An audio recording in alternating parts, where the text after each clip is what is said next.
Hello everyone. तो जैसा कि आज इंटरनल ब्रांच चेंजिंग का अलॉटमेंट लेटर भी आ गया है और अब जो लास्ट राउंड बचा है वो है सीएलसी। तो आज इस वीडियो में हम सीएलसी के रिलेटेड पूरी इन्फॉर्मेशन देने वाले हैं। रजिस्ट्रेशन की डेट तो आप लोगों को पता है और फिर भी हम उसको एक बार फिर रिवाइंड कराएंगे। और इम्पॉर्टेंट बात कि सीएलसी के लिए हमको कॉलेज किस डेट को जाना है उसकी भी डेट हम आपको बताएंगे। और हमारे जो रिजल्ट्स हैं कि कैसे हम सीएलसी में भी 5 लाख सीआरएल वाले बच्चों को जेसी के आईटी दिलवा देते हैं, उज्जैन की सीएससी जिसको मिले उसको डीएवीबी के सीएस दिलवा देते हैं। मतलब इसके पीछे का जो सीक्रेट है, जो लॉजिक है, वो भी हम आपको समझाएंगे जिससे कि आपको हमारी टीम पर ट्रस्ट हो सके। और इस बार के चांसेस क्या हैं वो भी हम आपको डिटेल में बताएंगे। तो चलिए फिर वीडियो को शुरू करते हैं। तो जैसा कि रजिस्ट्रेशन की जो डेट है वो आप स्क्रीन पे देख लीजिए।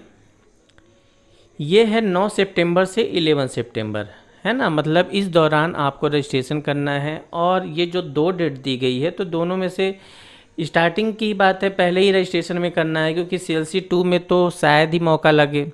तो जो हमारे सामने पहले है उसके लिए हमें ध्यान देना है। तो हमको रजिस्ट्रेशन कर लेना है। सिंपल सा सेम रजिस्ट्रेशन के वही डॉक्यूमेंट लगेंगे जो आपको फर्स्ट राउंड या सेकेंड राउंड में लगे थे। अब इम्पॉर्टेंट बात यह है कि हमको सीएलसी के लिए कॉलेज किस दिन जाना है। तो वो जो डेट डिसाइड हुई है वो है 12 सितंबर, है ना। 12 सितंबर को हमें कॉलेज जाना है। क्लियर। अब चलिए, जैसा कि आप लोगों ने देखा कि हमारा वीडियो काफ़ी देर में आ रहा है तो निश्चित ही हमारी टीम काफ़ी बिजी थी, सीएलसी की एनालिसिस में भी बिजी थी और जो हमारे स्टूडेंट्स से पेड स्टूडेंट्स से उनके लिए भी बिजी थी। जैसा कि आप लोगों ने देखा था हमारा जो प्रेडिक्शन है वो 100% मैच भी किया था, है ना। तो जस्ट थोड़ा सा समय लेके आपको हम एक का प्रूफ करा देते हैं, बाकी का आप देखते रहिएगा, है ना। जैसे SCX मेल का देख लेते हैं प्रूफ के लिए सेकेंड राउंड का, है ना। तो ये ऑफिशियल कट ऑफ है सीएससी का, SCXOP है ना, 1,70,863। इसकी क्लोजिंग ओपन क्लोजिंग सेम है। और जो हमारी टीम ने प्रिडिक्ट किया था वो भी देख लीजिए 1,70,863, है ना। तो कहने का मतलब ये है कि अगर हमारी टीम इस तरीके से जैसा कि आप स्क्रीन पे देख भी पा रहे हैं कि ये स्टूडेंटों के स्क्रीनशॉट हैं, ऐसे बहुत सारे स्क्रीनशॉट हैं। और अगर हमारी टीम का प्रेडिक्शन इतना एक्यूरेट है तो ज़रूर इसके पीछे डीप एनालिसिस होगा, है ना। तो इसी डीप एनालिसिस के अकॉर्डिंग हम आपको बताते हैं कि सीएलसी में क्या क्या ऑप्शन बन सकते हैं। तो सबसे पहले हम वो सीक्रेट बता देते हैं। जैसा कि हमारी टीम ने पहले भी सीएलसी में ही नहीं, फर्स्ट राउंड सेकेंड राउंड के साथ ही साथ सीएलसी में भी बहुत अच्छे रिजल्ट दिए हैं। तो देखिए इम्पोर्टेंट क्यों सब, मतलब ज़्यादा से ज़्यादा सीआरएल पर भी अच्छा कॉलेज मिल जाता है। सीएलसी तो हो गया, अब सीएलसी अगर जब होता है तो वो फर्स्ट राउंड या सेकेंड राउंड की तरह तो होता नहीं कि ऑनलाइन। इसमें हमको फिजिकली उस कॉलेज जाना पड़ता है। अब पूरे एमपी में जैसे 12 सितंबर को सीएलसी होना है तो 12 सितंबर को हम स्टूडेंटों को कहाँ जाना होगा, उस कॉलेज में जाना होगा। अब कोई भी स्टूडेंट या तो जेईसी जा सकता है, या तो MITS जा सकता है, या तो HSITS जा सकता है, या तो LNCT जा सकता है।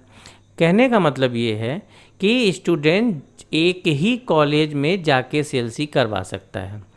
अब ये बात क्या होती है, एक्चुअली हमारे पास पूरे स्टूडेंट का डिटेल होता है, सीट कितनी वैकेंट है, किस कैटेगरी में कितनी वैकेंट है, और मैक्सिमम कम से कम 70 to 80% डेटा तो स्टूडेंट को भी रहते हैं, क्योंकि वो हमें कुछ तो पेड सर्विस लेते हैं हमसे और कुछ तो वैसे भी इंफॉर्मेशन के लिए कांटेक्ट करते हैं। तो हमारे पास वो डेटा होता है कि कौन से स्टूडेंट सीएलसी में पार्टिसिपेट कर रहे हैं। अब मैक्सिमम लोगों को तो हम ही गाइड करते हैं कि आप जेईसी चले जाओ या आप HSITS चले जाओ। तो हमें ये पता होता है बच्चे को कहाँ पे भेजना है और उसी के रिगार्डिंग वहाँ पे उसको चांसेस कितने। जैसे फॉर एग्जांपल के लिए अगर 1.5 लाख से एवं बच्चा है या 2 लाख वाला बच्चा है तो हमें पता है किसके पहले वाला स्टूडेंट सीट है, तो ऑलरेडी जब 4-5 स्टूडेंट उससे कम CRL वाले HSITS जा रहे हैं तो उसको HSITS क्यों भेजें? क्योंकि अगर वो वहाँ HSITS जाएगा तो उसका नुकसान हो जाएगा, तो उसकी जगह उसको दूसरे कॉलेज में भेज दिए, जैसे JEC भेज दिए या UIT भेज दिए या LNCT भेज दिए या MITS भेज दिए। मतलब कि आप समझिए मैं क्या कहना चाह रहा हूँ। स्टूडेंट लेवल पे ये वाला एनालिसिस आप कर ही नहीं सकते। वो फर्स्ट राउंड सेकेंड राउंड नहीं कि कट ऑफ दे के आप प्रिडिक्शन कर लिए। यहाँ पे पूरा खेल डेटा का है और हमारी टीम का डीप एनालिसिस एक्सपीरियंस भी मैटर करता है। तो आई होप आप समझे होंगे कि क्यों 5 लाख वाले OBC बच्चे को भी CLC में JEC की IT दिलाई जा सकती है, उज्जैन के CSE को छुड़वा के DABB की CS दिलवाई जा सकती है। तो चलिए फिर इस साल का एनालिसिस आपको थोड़ा हल्का बता देते हैं। बाकी नेक्स्ट एनालिसिस नेक्स्ट भी कल या परसों भी आएगा, जैसे जैसे स्टूडेंट्स सीट छोड़ेंगे उसके अकॉर्डिंग। तो अभी जैसा कि आप देख पा रहे होंगे कि अभी HSITS में बायोमेडिकल और BIL में ही सीटें वैकेंट हैं। बाकी में अगर आप देखें तो पूरी सीट इलेक्ट्रिकल EE में एक बची है, तो कहने का मतलब बाकियों में पूरी तरीके से फुल है। हाँ, इंडस्ट्रियल प्रोडक्शन में भी 32 खाली है। तो इसका कहने मतलब ये है कि वैसे भी जोसा और CSAP काउंसलिंग ऑलमोस्ट क्या पूरी तरह से कंप्लीट ही हो चुकी है।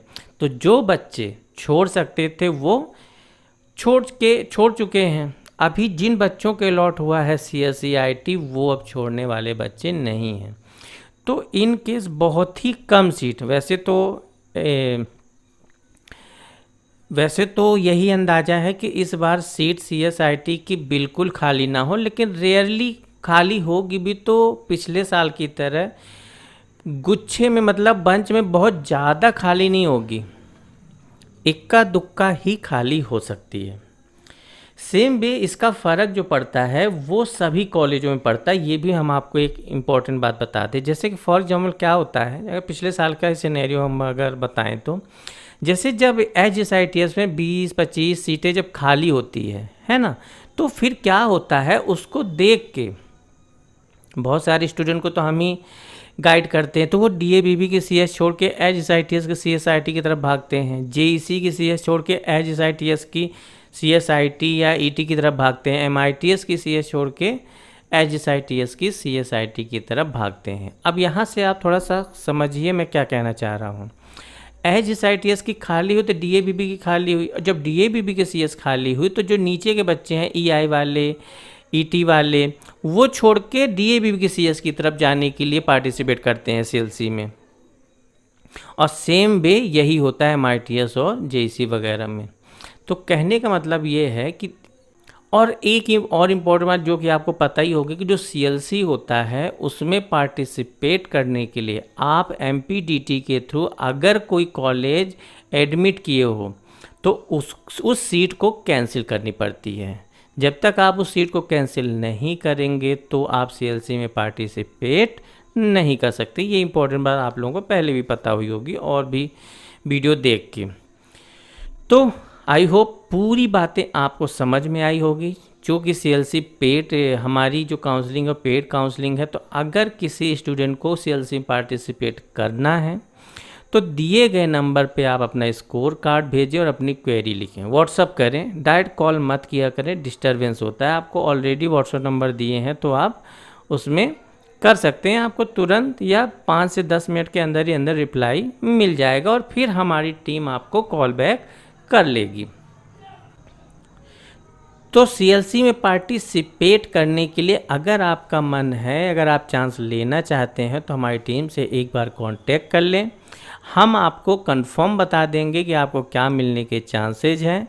उस चीज़ को देखने के बाद ही अपनी सीट कैंसिल कराएं, ऐसे तुक्का न लगाएं, है ना। थोड़ा सा रिस्क होता है, बट जब हम श्योर कर देंगे, हम कंफर्म कर देंगे कि अब आप रिस्क ले सकते हैं, अब आपका कैंसिल कराना करंट सीट रिस्क नहीं होगा, क्योंकि इससे बेहतर मिलने के पूरे चांसेस हैं, तो ही आप। तो अभी के लिए बस इतना ही, मिलते हैं अगले वीडियो में, तब तक के लिए जय हिंद, जय Bharat, thank you so much, all the very best.